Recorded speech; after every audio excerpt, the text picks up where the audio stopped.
Good morning, boys and girls. Welcome back to the eastern wing of the Stink Bug Works. I don't have much to talk about this morning. I'm going to go out and do perk tests.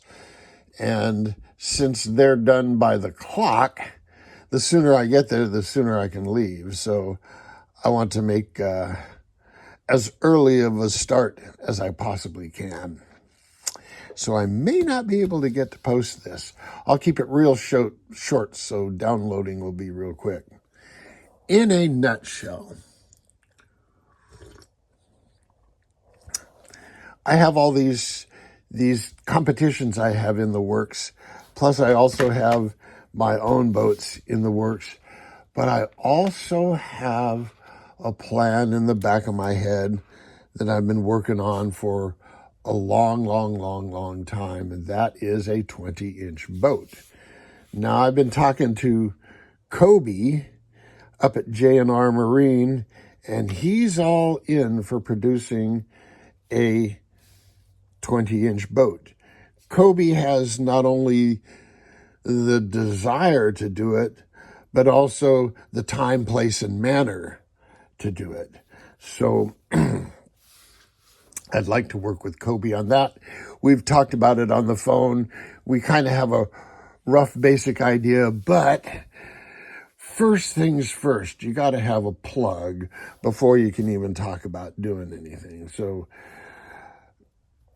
I got to look at a plug. Well, the model I'm looking at is a 20-inch hydroplane on the lines of the Phil Thomas UL1, Black Pearl,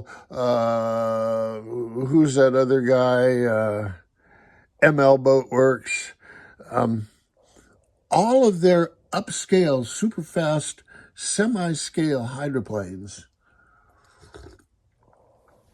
are essentially an outrigger with a body on top.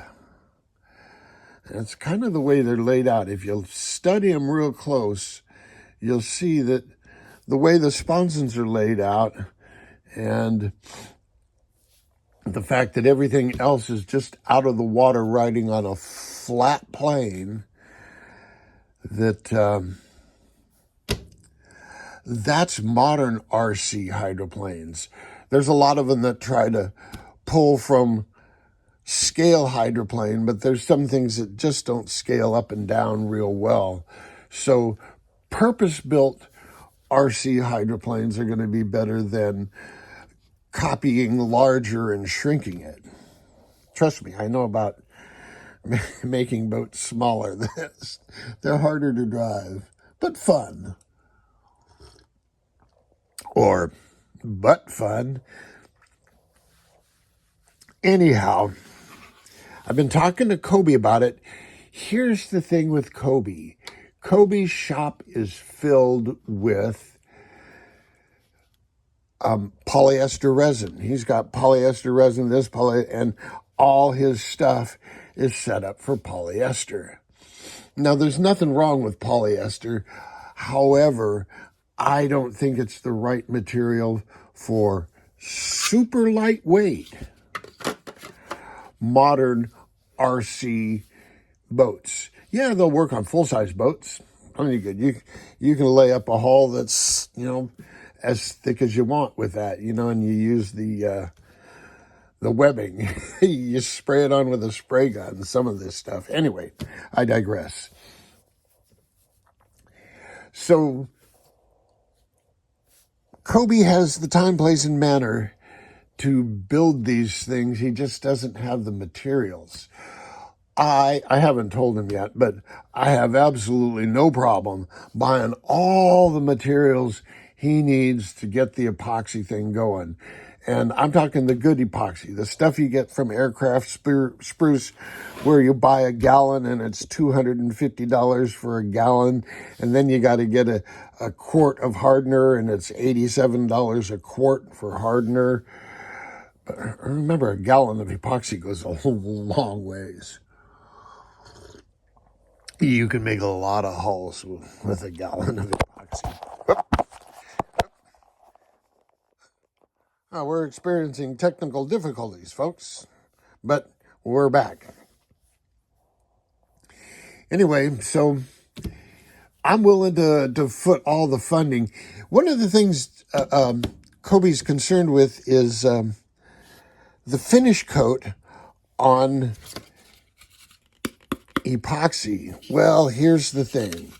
You can get expensive gel coats that will work with epoxy gel coats. What do you think they make full-size sailplanes out of? Epoxy and gel coat. However, that said, I've learned that when you're working with epoxy, if you just want to rattle can paint the inside of the mold after you put the mold release and the PVA and wax and all that down, you can just spray it with spray paint and then lay the epoxy fiberglass in on top of that. The epoxy will stick to the paint just fine. Anyway, so that's what I'm thinking. What I really want to do to make this plug, it's kind of up to me to make the plug. I would like to solicit the assistance of somebody that has a 3D printer and can work even rudimentarily with 3D programs like SolidWorks or some of those. They're not difficult programs. I just don't have them. And the AutoCAD version of 3D is something I haven't worked with. I've worked with AutoCAD for, 25 years.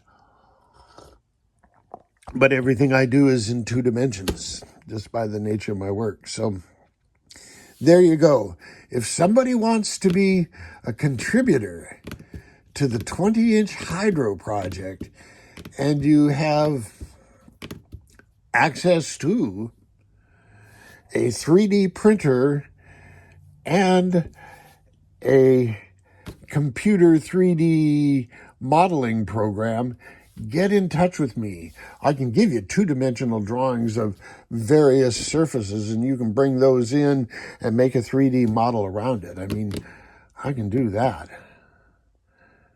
I just have problem projecting one surface to the other and getting the angles right here, and you got to dial this in and move that, and I'm too busy working on perk tests to do that right now. So anyway, there you go. That's all I have for you today. Until next time, jet out.